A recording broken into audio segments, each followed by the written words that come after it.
चाहे जो हो जाए, लेकिन भूल कर भी हनुमान चालीसा पढ़ते वक्त ना करें। ये 15 गलतियां पढ़ सकते हैं भारी मुसीबत में। बजरंगबली को प्रसन्न करने के लिए हम में से ज्यादातर लोग हनुमान चालीसा का पाठ करते हैं। खासकर प्रत्येक मंगलवार के दिन हनुमान चालीसा का पाठ करने से मनचाही मनोकामना पूरी होती है। वैसे तो हनुमान चालीसा पढ़ने के लिए किसी खास नियम की आवश्यकता नहीं होती है, लेकिन कुछ छोटी छोटी बातों का हमें जरूर ध्यान रखना पड़ता है। हमारे हिंदू धर्म के अनुसार हनुमान जी की पूजा से शुभ फलों की प्राप्ति होती है। ऐसा कहा जाता है कि बजरंगबली की पूजा करने से लोगों की हर तरह की मनोकामनाएं पूरी होती है और साथ ही शुभ फल की भी प्राप्ति होती है। यही वजह है कि हनुमान जी के भक्त उन्हें प्रसन्न करने के लिए बहुत से विशेष उपाय आजमाते हैं। ऐसी मान्यता है कि जो कोई भी भगवान हनुमान जी की पूजा करता है वह धन, समृद्धि, बलवान और सकारात्मक ऊर्जा से भरपूर हो जाता है। ऐसी मान्यता है कि हनुमान चालीसा के नियमित रूप से पाठ करने से भगवान प्रसन्न होते हैं और समस्त कष्टों से दूर कर देते हैं। हनुमान चालीसा में लगभग 40 चौपाइयां शामिल हैं। ऐसी मान्यता है कि यदि कोई व्यक्ति हनुमान चालीसा का पाठ करते समय सभी नियमों का पालन नहीं करता है तो उसे पूजा का पूर्ण फल नहीं मिल पाता। तो आइए आज की इस वीडियो में जानते हैं कि हनुमान चालीसा का पाठ करते वक्त किन गलतियों से बचना चाहिए। लेकिन वीडियो को शुरू करने से पहले अगर आप भी चाहते हैं कि बजरंगबली का आशीर्वाद और कृपा आप पर और आपके पूरे परिवार पर बना रहे तो इस वीडियो को लाइक करके चैनल को सब्सक्राइब कर लें और साथ ही कमेंट बॉक्स में जय बजरंगबली जरूर लिखें। कभी भी हनुमान चालीसा पाठ की शुरुआत किसी बीच की चौपाई से शुरू नहीं करना चाहिए। हमारे ज्योतिष मान्यताओं के अनुसार जब कोई व्यक्ति सही तरीके से हनुमान चालीसा का पाठ करता है तो उसे बहुत लाभ मिलता है। अगर आप कभी भी हनुमान चालीसा का पाठ करने जा रहे हैं तो इसे एक साथ पूरा क्रम के अनुसार पढ़कर ही उस स्थान से उठना चाहिए। कभी भी बीच की किसी चौपाई से पाठ शुरू ना करें। कोई भी पाठ अगर आप कर रहे हैं तो उसे सच्चे मन से करना चाहिए, अन्यथा पाठ करने का फल कभी नहीं मिलता। दो, साफ तन और मन से पाठ करना।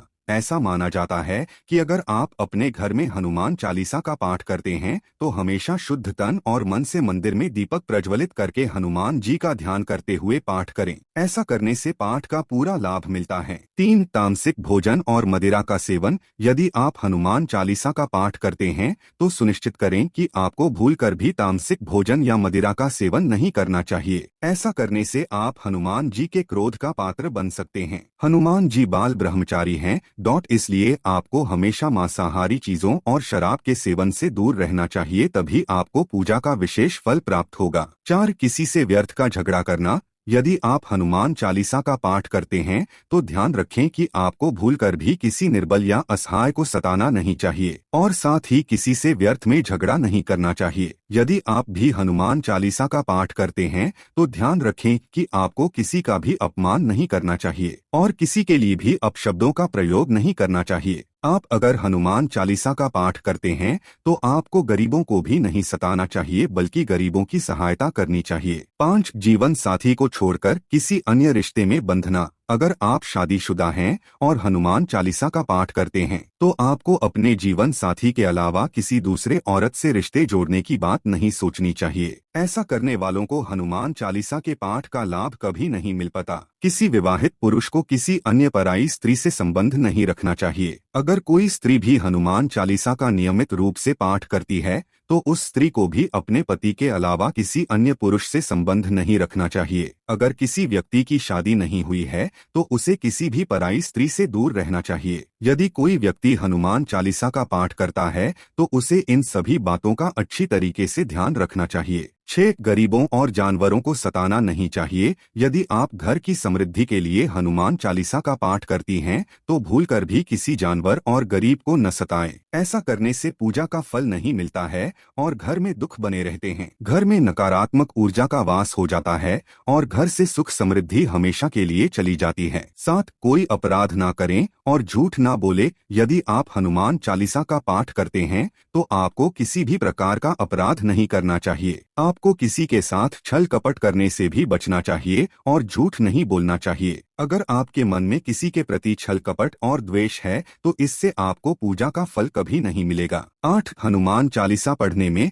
जल्दबाजी ना करें। जब आप हनुमान चालीसा अपने फायदे के लिए पाठ करते हैं तब आपको कभी भी जल्दबाजी नहीं करनी चाहिए और कभी भी इसके किसी श्लोक का उच्चारण गलत तरीके से नहीं करना चाहिए। इसका पाठ हमेशा धैर्यपूर्वक करना चाहिए। 9 राम का नाम लिए बिना ना करें शुरुआत। जैसा कि हम सभी जानते हैं कि हनुमान जी राम जी के परम भक्त हैं, इसलिए भगवान राम का नाम लिए बिना हनुमान चालीसा की शुरुआत ना करें, वरना आप इसके फल से वंचित रह जाएंगे। 10 तन और मन रखें साफ। हनुमान जी और उनके इष्ट श्री राम के चित्र की स्थापना करें। इसके बाद उनके समक्ष जल से भरा पत्र रखें। कम से कम 3 बार से लेकर 108 बार तक चालीसा का पाठ करें। घर में हनुमान चालीसा का पाठ करते समय तन और मन दोनों साफ होना बेहद जरूरी है। 11 मन में न लाए बुरे ख्याल। हनुमान चालीसा का पाठ करते समय मन में किसी भी प्रकार का अनुचित ख्याल नहीं आना चाहिए। प्रयास करें कि चालीसा पाठ का समय रोज एक ही हो। विशेष दिशाओं में यात्रा तथा सोते समय भी चालीसा का पाठ कर सकते हैं। 12 मंगलवार और शनिवार को हनुमान जी के दर्शन।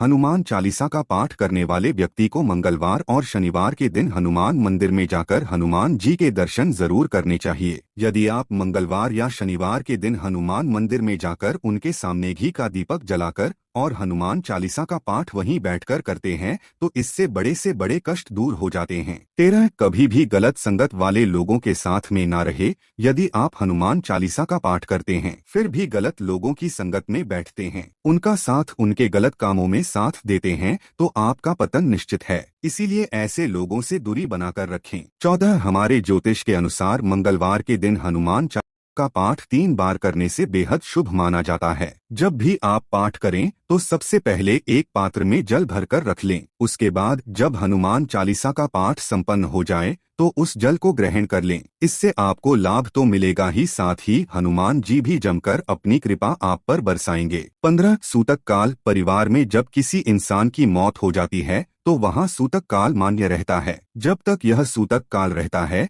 तब तक हमें हनुमान जी सहित किसी अन्य देवी देवता की पूजा नहीं करनी चाहिए। इस दौरान मंदिर में भी प्रवेश न करें। उम्मीद है आपको ये वीडियो अच्छी लगी होगी। वीडियो अच्छी लगी हो तो इसे दूसरों के साथ भी शेयर करें।